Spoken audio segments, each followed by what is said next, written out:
नमस्कार। ऑनलाइन कक्षाओं की इस कड़ी में आपका स्वागत है।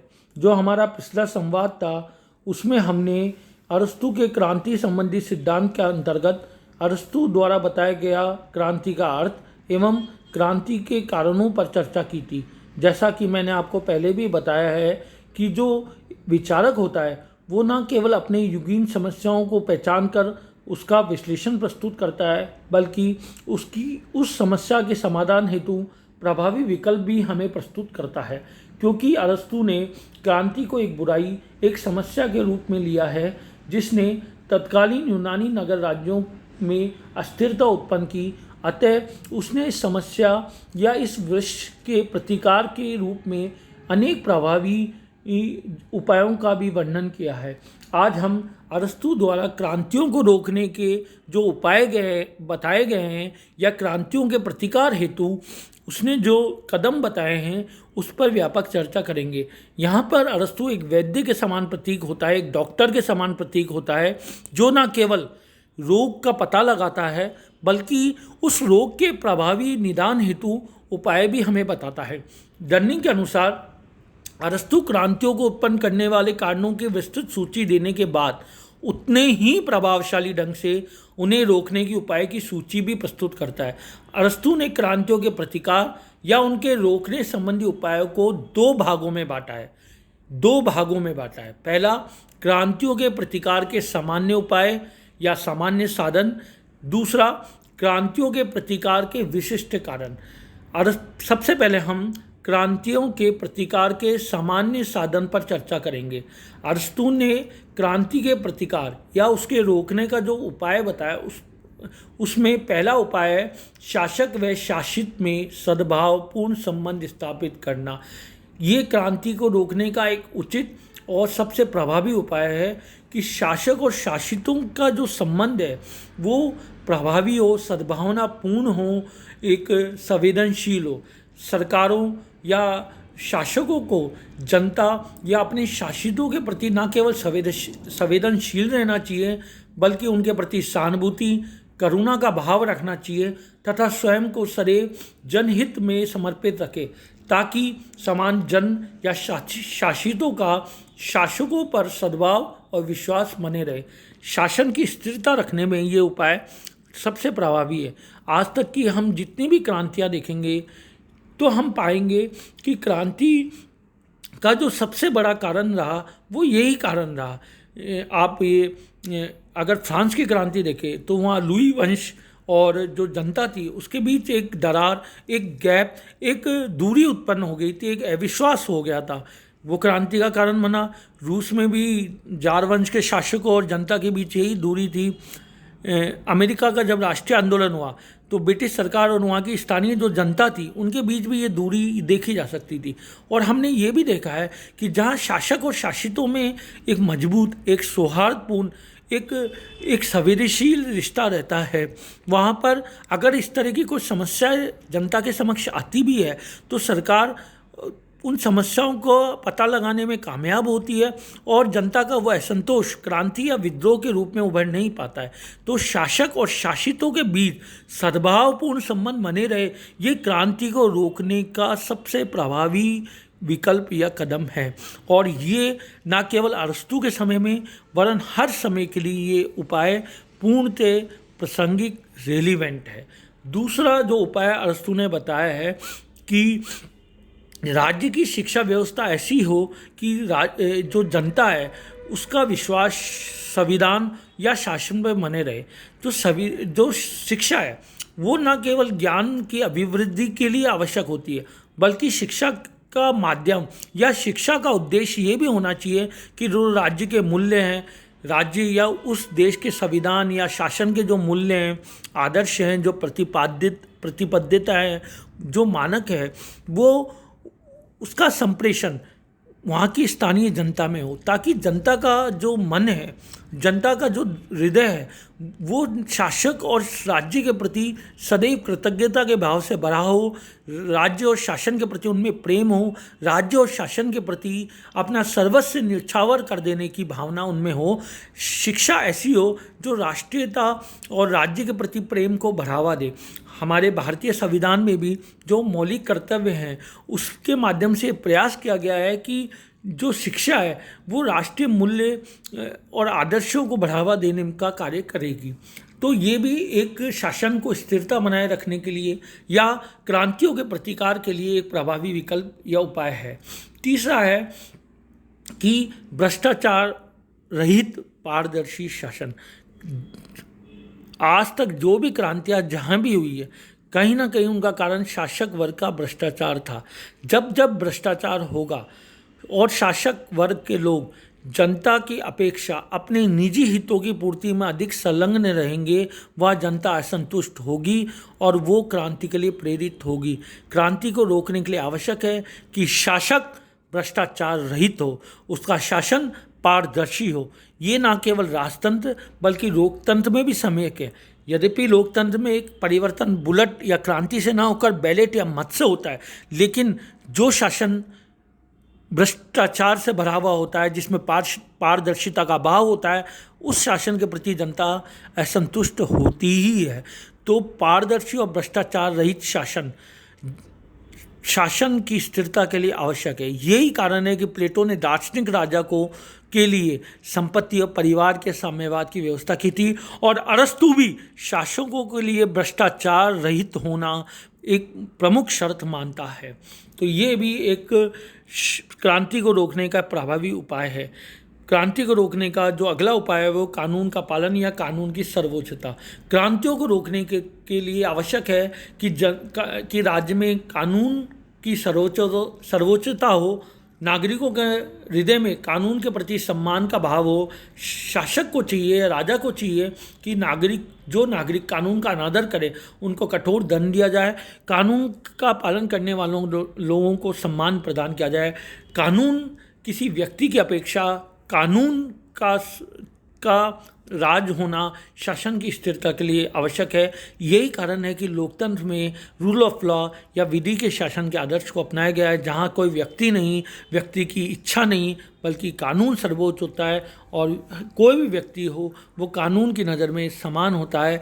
सभी के समान अधिकार और अवसर होते हैं। अरस्तु ने उस युग में कानून की सर्वोच्चता या कानून के पालन की बात करके कहीं ना कहीं रूल ऑफ लॉ, कानून की सर्वोच्चता, जो एक आधुनिक कल्पना है लोकतंत्र की, एक लोकतंत्र का एक प्रमुख एसेंस, प्रमुख आधार है, उसका सूत्रपात किया था। तो उसको हम father of rule of law भी कह सकते हैं, या रूल ऑफ लॉ की तरह ये भी कह सकते हैं कि कहीं ना कहीं रूल ऑफ लॉ के प्रति का जो विचार है उसके प्रति सबसे पहले संकेत अरस्तु ने किया था। उसके बाद जो अरस्तु ने बताया है कि शासन शक्ति पे किसी एक वर्ग का अधिकार नहीं हो। कंसंट्रेशन, जैसे कि कहा है लॉर्ड डेक्टन ने कि concentration of power in one hands naturally leads to corruption, या whatever may the form of government, leader behaves in same aristocratic manner because their interests are same, because power corrupts and absolute power corrupts absolutely। शक्ति आदमी को भ्रष्ट करती है, और जब शक्ति का संकेंद्रण एक व्यक्ति या कुछ वर्गों में हो जाता है तो व्यक्ति और वर्ग के भ्रष्टाचारी होने की या अत्याचारी होने की संभावना स्वाभाविक रूप से बढ़ जाती है। और कहीं ना कहीं ना केवल इससे एक वर्ग अनाचारी, दुराचारी या अत्याचारी या भ्रष्टाचारी होता है, बल्कि दूसरे वर्ग, राज्य में रहने वाले दूसरे वर्गों के मन में भी इससे असंतोष फैलता है और ये क्रांति का कारण बनता है। इसीलिए अरस्तु ने कहा है कि जो राज्य के अंतर्गत जो शक्ति है, जो पद है, उनका वितरण सम्मानपूर्वक होना चाहिए और समानुपातिक न्याय के आधार पर होना चाहिए। जो व्यक्ति राज्य के लिए जितने हितकारी है उनको राज्य के अधीन उतने ही पद, शक्ति और लाभों की प्राप्ति हो।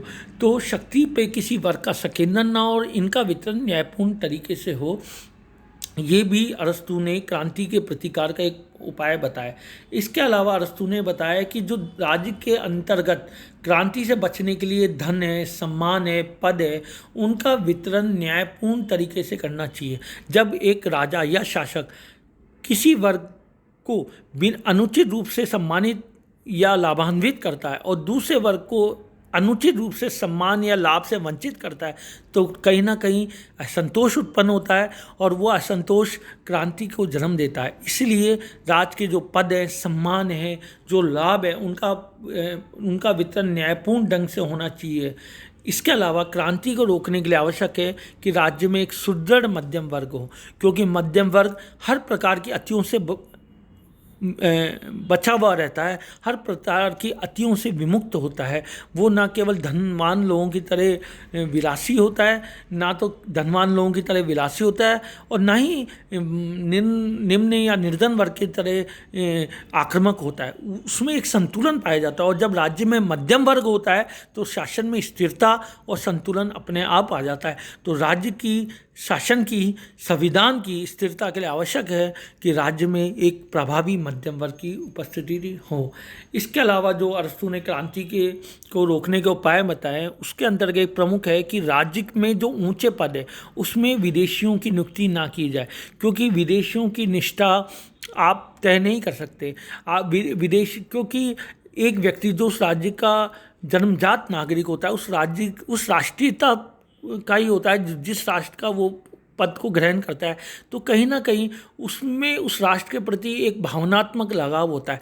आप एक विदेशी से ही कल्पना नहीं कर सकते, चाहे वो विदेशी उस राज्य का नागरिक बन जाए, लेकिन आप ये कल्पना नहीं कर सकते कि उस राज्य में, उस व्यक्ति में, उस राष्ट्र के प्रति वही भावनात्मक लगाव होगा जो एक उस राष्ट्र के जन्मजात व्यक्ति में होगा। इसी कारण आज आधुनिक लोकतंत्र में भी अनेक लोकतांत्रिक देशों ने ये नियम बना रखे हैं कि उस राष्ट्र के जो सर्वोच्च पद है वो उस राज्य के नागरिक या जन्मजात नागरिक को ही प्राप्त हो। यद्यपि भारत में ऐसी बाध्यता नहीं है, लेकिन अनेक लोकतांत्रिक देशों में है कि आप उस राष्ट्र के मूल नागरिक होने चाहिए अगर आप उस राष्ट्र के पद को प्राप्त करना चाहते हो। तो ये भी अरस्तू ने एक बात बताया। एक अरस्तू ने क्रांति के प्रतिकार को जो एक बात बताई है वो है तुच्छ परिवर्तनों पे ध्यान देना, जो कई बार आधुनिक सरकारों में भी होता है कि जो छोटे परिवर्तन होता है प्राय सरकार उसकी अवहेलना कर देती है, उस पर ध्यान नहीं देती, और यही छोटे परिवर्तन कालांतर में क्रांति, विद्रोह या संतोष के कारण बनते हैं। तो एक सजग सरकार, एक सजग शासक, एक निपुण शासक, एक योग्य शासक वही है जो राज्य के अंतर्गत होने वाले हर छोटे मोटे परिवर्तनों पर ध्यान दे और समय रहते उन परिवर्तनों को रोकने के लिए या उन परिवर्तनों की प्रतिक्रिया स्वरूप जो कदम है, उचित कदम है, वो उठाए। तो अरस्तू ने क्रांति के रोकने के ये सामान्य उपाय बताए। ये क्रांति, विरोध और असंतोष, ना केवल ये क्रांति, विद्रोह और असंतोष को रोकने उपाय, बल्कि अगर लोकतांत्रिक सरकार भी इनमें से अधिकांश उपाय का पालन करे तो वो लोकतांत्रिक सरकारें भी स्थिर हो सकती है, वो दोबारा जनता का विश्वास जीतने में या दोबारा चुनाव में जीत कर आने में कामयाब हो सकती है। यानी अरस्तू के ये उपाय न केवल उस समय के यूनानी नगर राज्यों के लिए उपयुक्त थे, वरना आज के लोकतांत्रिक समाज में भी इनमें से अनेक उपाय उतने ही रेलिवेंट है, उतने ही प्रासंगिक है और उतने ही प्रभावकारी हैं। तो अरस्तू के क्रांतियों के प्रतिकार के ये हमने सबसे पहले सामान्य उपाय पर चर्चा करी। अब हम अरस्तू के प्रतिकार के विशिष्ट उपाय पर बात करेंगे। सबसे पहले उसने संवैधानिक जो तंत्र है उस पर क्रांति को रोकने के विशिष्ट कारण बताया। उसने कहा कि जो संवैधानिक तंत्र है ये एक मध्यम वर्गीय शासन प्रणाली है जिसमें धनिक वर्ग और निर्धन वर्ग के बीच संतुलन स्थापित रहता है। इस शासन व्यवस्था में क्रांति से बचने के लिए आवश्यक है कि ये संतुलन बना रहे। यदि ये संतुलन किसी एक भी वर्ग के पक्ष में झुका तो इस प्रकार की व्यवस्था को ध्वस्त होने में या इस प्रकार की व्यवस्था में विद्रोह होने में, क्रांति होने में समय नहीं लगेगा। अरस्तू ने कुलीन तंत्र में भी क्रांति रोकने के लिए उपाय बताया। उसने कहा है कि कुलीन तंत्र में यह आवश्यक है कि जो उच्च वर्ग के लोग हैं वो निम्न वर्ग के प्रति सद्भावपूर्ण व्यवहार करें, साथ ही जो शासक वर्ग यानी कुलीन वर्ग के लोग हैं वो परस्पर भी समानता का व्यवहार करें ताकि उनमें गुटबाजी ना हो।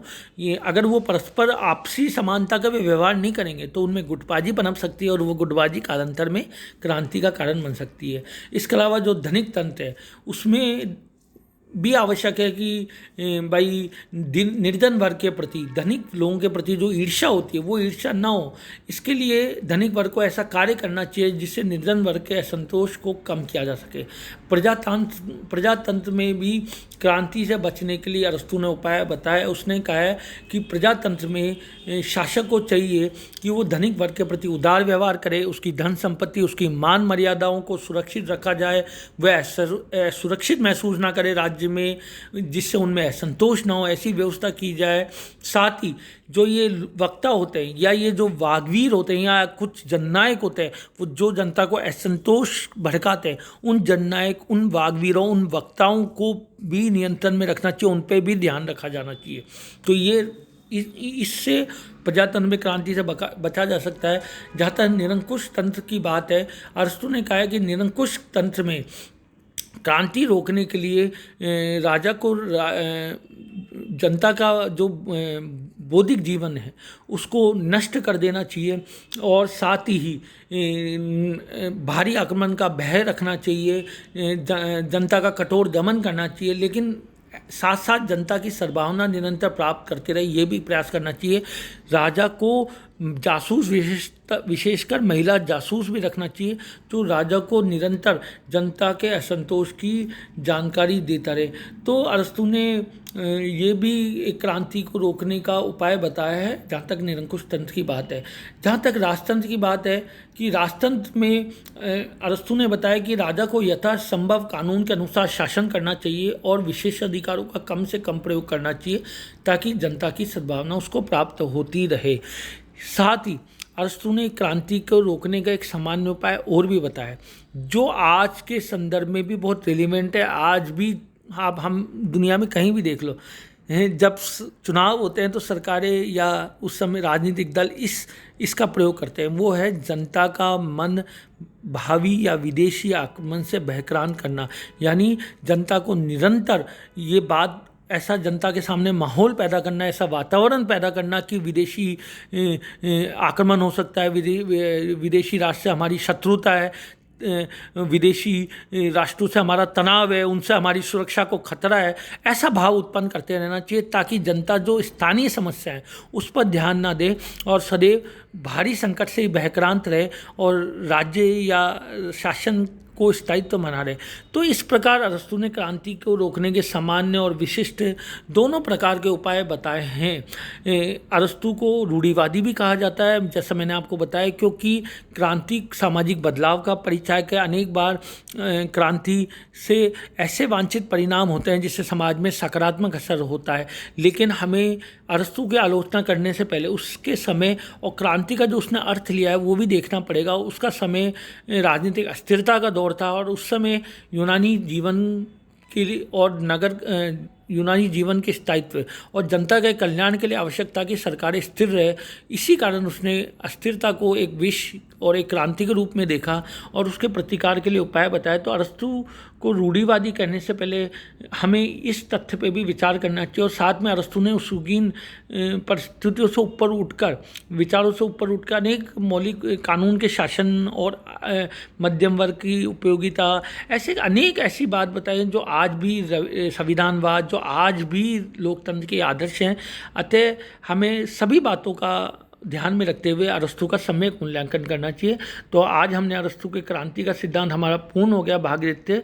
इस विषय में आपके जो भी प्रश्न हैं वो आप मुझसे पूछ सकते हैं। धन्यवाद।